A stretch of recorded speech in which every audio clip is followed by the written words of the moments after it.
Then something went wrong.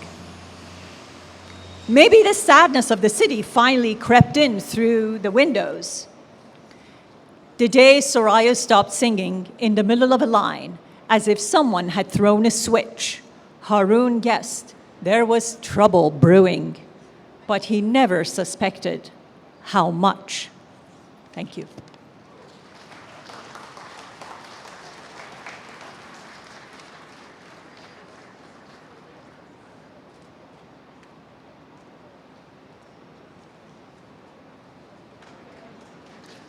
Good afternoon. I'm reading from an excerpt from Salmon's novel, The Golden House. In the grassy quadrangle of the gardens, I crawled before I could walk. I walked before I could run. I ran before I could dance. I danced before I could sing. I learned stillness and silence and stood motionless and listening in the garden's heart, on summer evenings sparkling with fireflies, and became, at least in my own opinion, an artist. Or to be precise, a would-be writer of film, and in my dreams, a filmmaker, even in the grand old formation of an auteur. I've been hiding behind the first-person plural and may do so again, but I'm getting around to introducing myself. I am, but in a way I'm not so different from my subjects, who were self-concealers. The family who was right around my neck provided me with a big project for which I had, with growing desperation, been searching. What was it that Isherwood said at the outset of Goodbye to Berlin? I am a camera with its shutter open, quite passive, recording, not thinking. But that was then, and this is the age of smart cameras that do all one's thinking for one. I'm a smart camera. I record, but I'm not exactly passive. I think, I alter. Possibly I even invent. To be an imaginer, after all, is very different from being a literalist.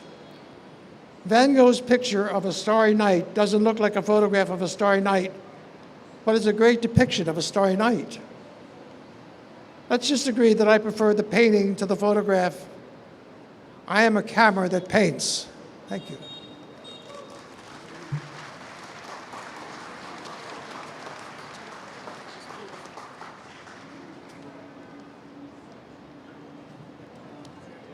Thank you.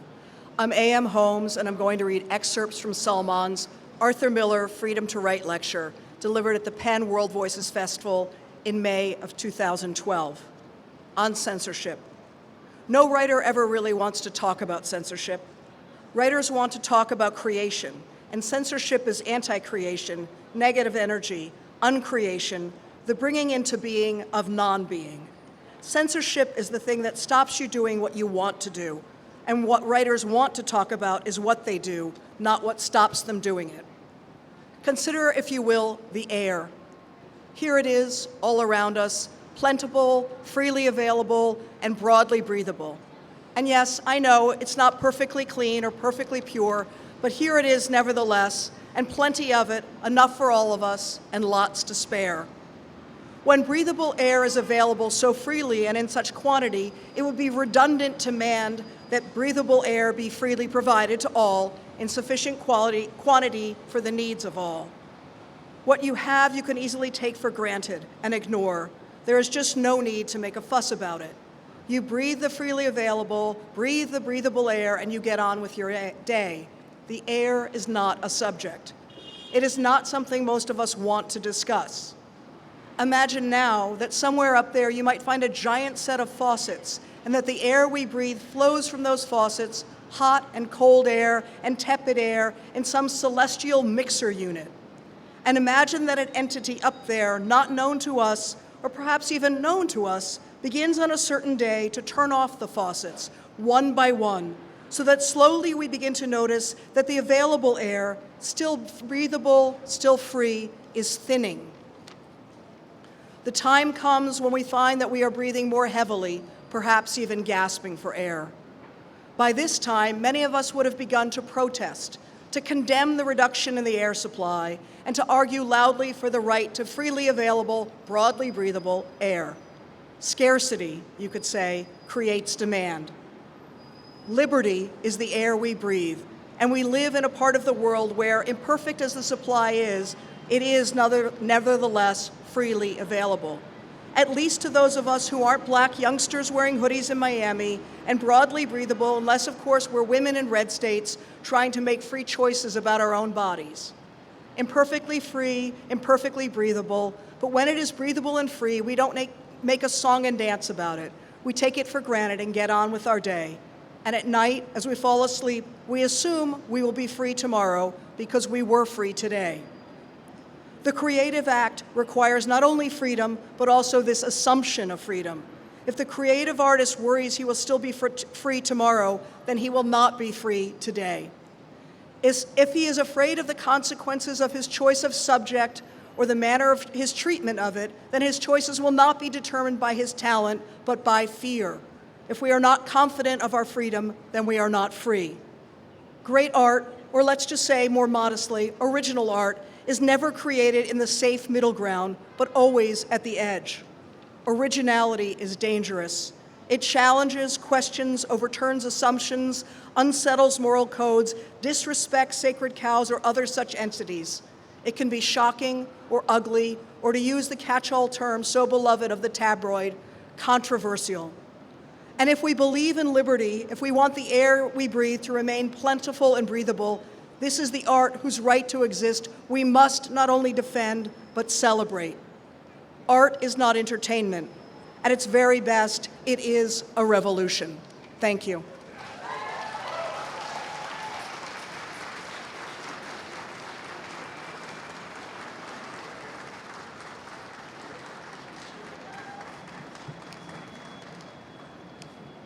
Thank you. Hello, my name is Hari Kunzru. I'm a novelist and a columnist at Harper's Magazine, but mainly I'm here as a friend of Salman. And Salman once wrote that the role of the writer is to name the unnameable, to point at frauds, to take sides, start arguments, shape the world, and stop it from going to sleep. And that's why we're here, because we owe it to him to stay awake and to use our words to shape the world. And so I will read the opening of the Satanic Verses. To be born again, sang Jibril Farishta, tumbling from the heavens. First, you have to die. Hoji, hoji, to land upon the bosomy earth. First, one needs to fly.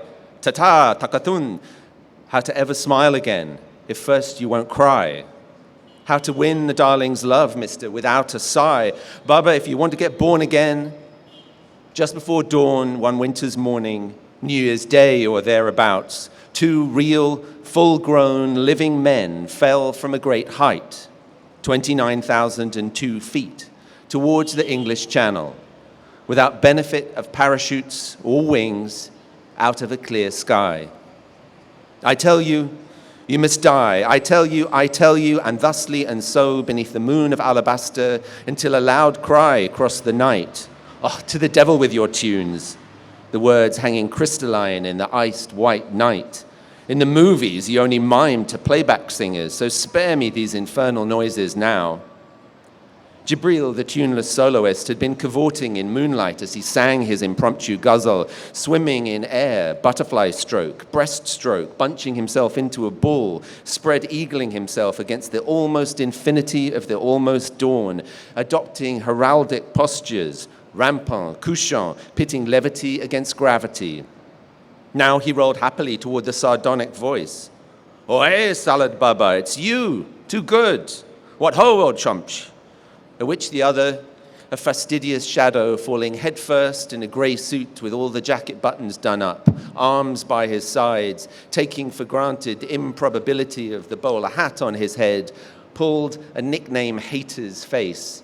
Hey, Spoono, Jibril yelled, eliciting a second inverted wince. Papa London pie, here we come. Those bastards down there won't know what hit them. Meteor or lightning or vengeance of God. Out of thin air, baby. Ta-dum! Wham, nah? What an entrance, yeah, I swear. Plat. Out of thin air. A big bang followed by falling stars. A universal beginning. A miniature echo of the birth of time. The jumbo jet Boston, flight AI 420, blew apart without any warning, high above the great, rotting, beautiful, snow-white, illuminated city, Mahogany, Babylon, Alphaville. But Jibril has already named it. I mustn't interfere. Proper London, capital of Vilayat, winked, blinked, nodded in the night. While at Himalayan height, a brief and premature sun burst into the powdery January air, a blip vanished from radar screens, and the thin air was full of bodies, descending from the Everest of the catastrophe to the milky paleness of the sea. Who am I? Who else is there? Thank you.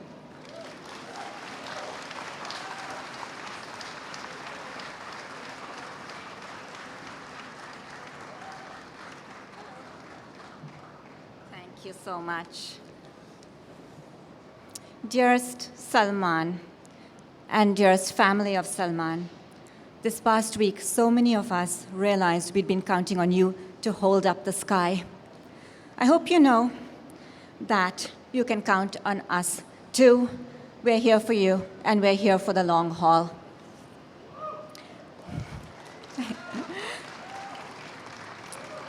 So, I am Kiran Desai, and I'm going to read an ode to Salman's Bombay from Quixote, because readers and writers know that a novel keeps beloved people and places alive. Many, many years ago, when the sea was clean and the night was safe, there was a road called Warden Road, not called that anymore, in a neighborhood called Breach Candy, still called that more or less, in a city called Bombay, not called that now. Everything started there, and even though his story and Quixote's were both travelers' tales, journeying through many places and arriving in this strange and fantastical land, America, all the roads led back to Bombay if you ran the movie backwards. The origin point of Brothers' whole world was a little group of maybe a dozen houses on a low hill, served by a nameless dead-end lane. Nameless no longer. Sakari Bhandari Lane, the maps now called it, even though nobody knew where that was. Dwarfed by the mega city that now surrounded them. He closed his eyes and walked backwards across continents and years, twirling his cane like a Raj Kapoor imitation Chaplin tramp, only in reverse. Backwards up the nameless but now named lane he went, past the rail apartment building where the fictional Smile family once lived, called Dil Pazir, Dil Pazir, which is to say acceptable to the heart, and arrived at a similar building, also rail, named Noorville, the city of light. And inside it, on an upper floor, a long balconied apartment filled with soft cushions, sharp cactus plants, and the unmistakable yodelings of the famous golden-voiced sisters Lata and Asha, singing the latest hit songs from the movies on Bianca Geetmala, the weekend chart show sponsored by a toothpaste brand, emanating every Sunday from the walnut marquetry Art Deco Telefunken radiogram in the living room. And in the middle of the living room's large Persian rug, martini glasses in their hands, here were his ma and his pa, in backwards slow motion dancing. That Breach Candy was a tiny lost world long gone, preserved in the amber of memory like a prehistoric insect. Or a miniature universe, the past captured under a glass dome like a tropical snow globe without snow. And in it, the tiny people of the past leading their microscopic lives. If the glass broke and they escaped into the great world beyond their boundary, how terrified they would be of the giants all around them. As terrified as he had been when he encountered the titans of his adult world. Yet, minute as they were, the whole future flowed from them. The little tropical snow globe without snow was the birthplace of everything Brother had been and done. Thank you so much.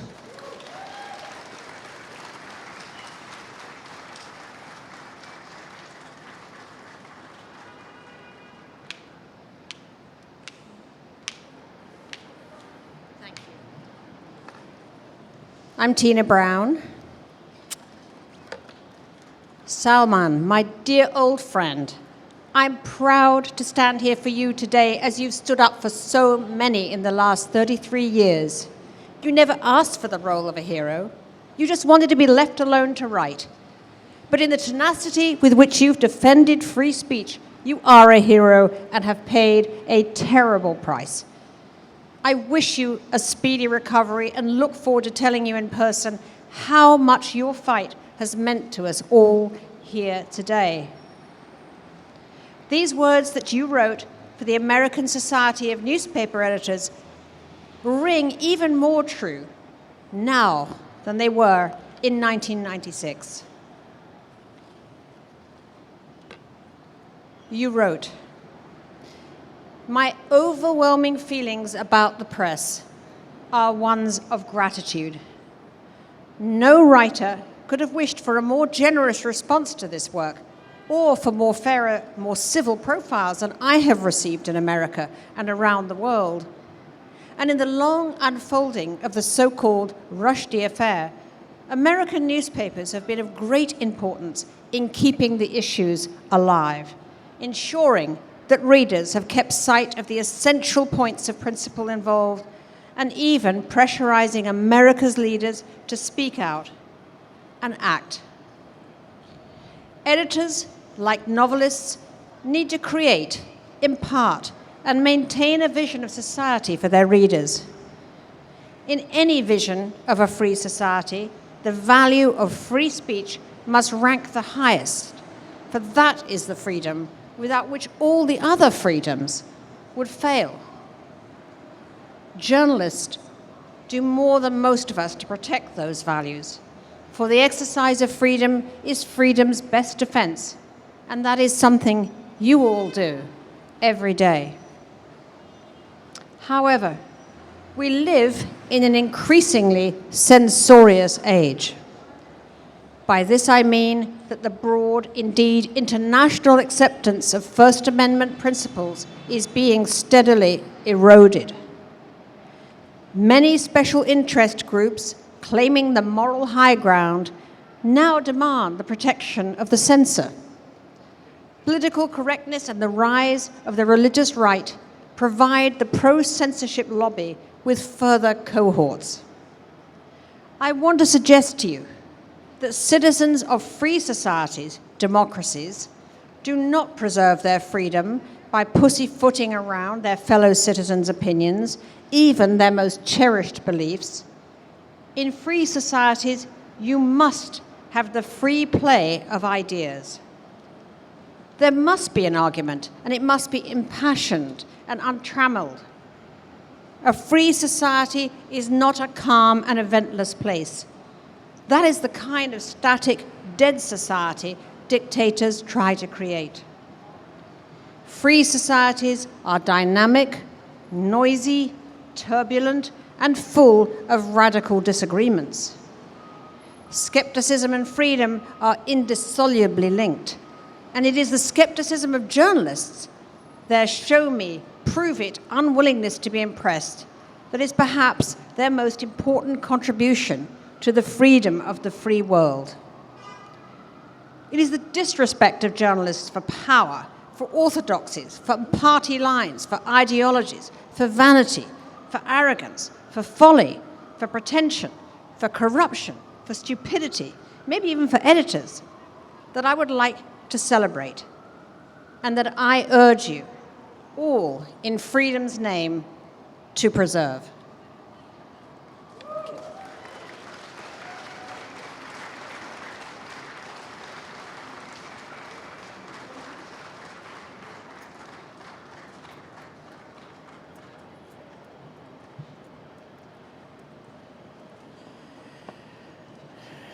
My friendship with Salman Rushdie is based on the fact that we disagree on everything and argue about everything, not unlike the two characters of the short story In the South, which he wrote for an exhibition of my paintings. I'm Francesco Clemente, I'm a painter.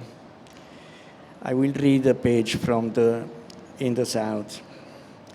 Senior and junior, two very old men, opened their eyes in their bedrooms on the fourth floor of a sea-green building on a leafy lane, just out of sight of Elliot's Beach, where, that evening, the young would congregate, as they always did, to perform the rites of youth, not far from the village of the fisher folk, who had no time for such frivolity. The poor were Puritans by night and day.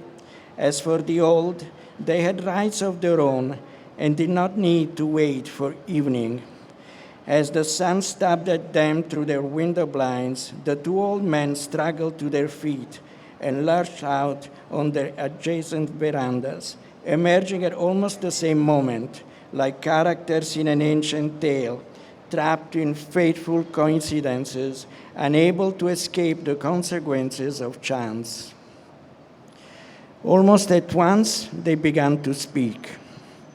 Their words were not new. These were ritual speeches, obeisances to the new day, offered in call and response format, like the rhythmic dialogues or duels of the virtuosi of Carnatic music during the annual December festival. Be thankful, we are men of the South, said Junior, stretching and yawning. Southerners are we, in the south of our city, in the south of our country, in the south of our continent. God be praised. We are warm, slow, and sensual guys, not like the cold fishes of the north.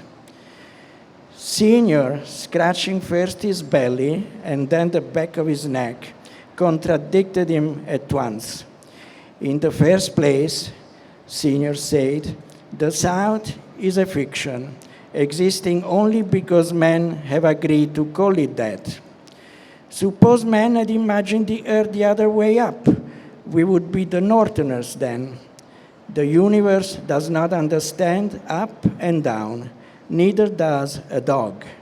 To a dog, there is no north and south. In this regard, the points of the compass are like money, which has value only because men say that it does. And in the second place, you are not that warm a character, and a woman would laugh to hear you call yourself sensual, but you are slow. That is beyond doubt. Thank you, Salman Rushdie, for celebrating life in all of its variety. Thank you.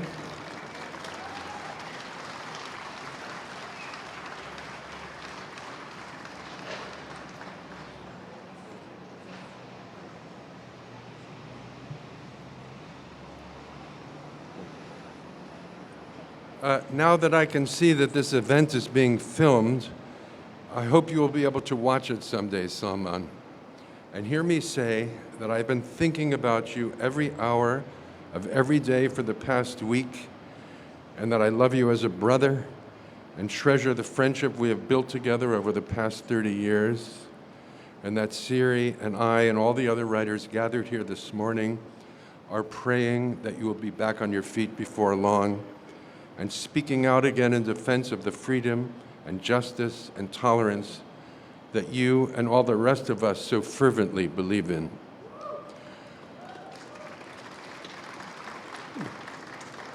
The passage I've chosen to read comes toward the end of Joseph Anton, Salman's third-person memoir from 2012. It is one of the most eloquent descriptions of the power and importance of novels that I've ever read. In the pages of a novel, it was clear that the human self was heterogeneous, not homogeneous, not one thing, but many, fractured and contradictory. The person you were for your parents was not the person you were with your children. Your working self was other than yourself as a lover.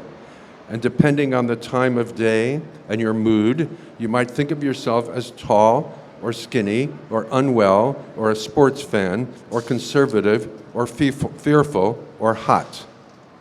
All writers and readers knew that human beings had broad identities, not narrow ones.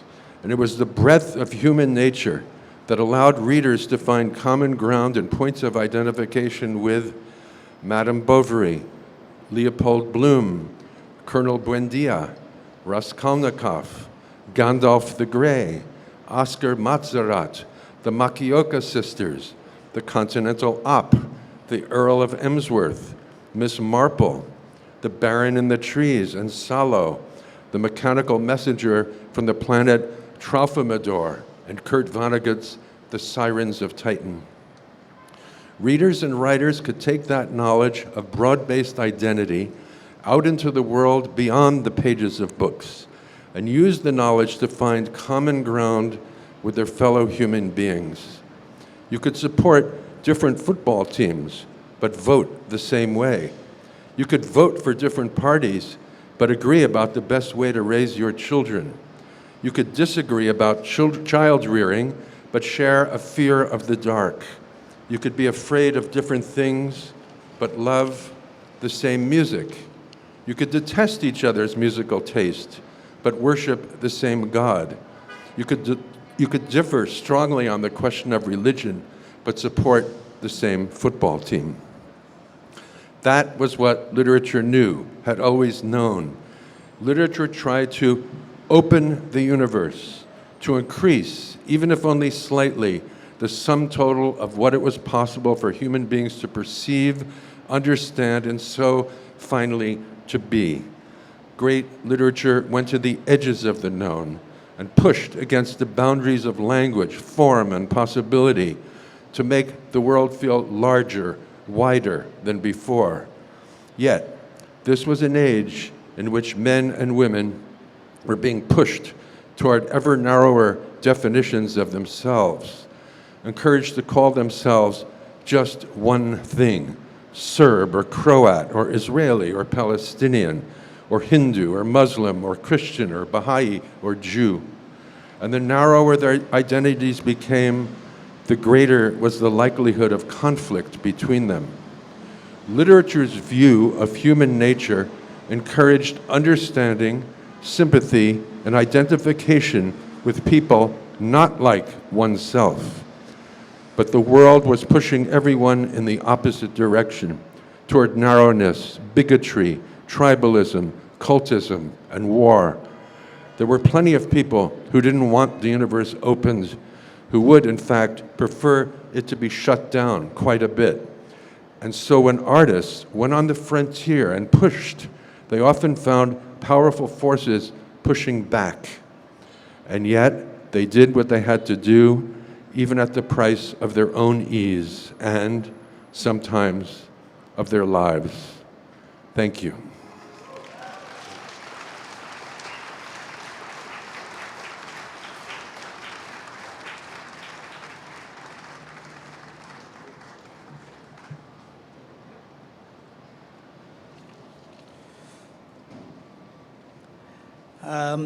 Salman, I know that you're watching this on live stream, so I just want to say that I hope that you can feel the love, the support out here in the audience that's here in front of the New York Public Library today, up here on the podium, the activism,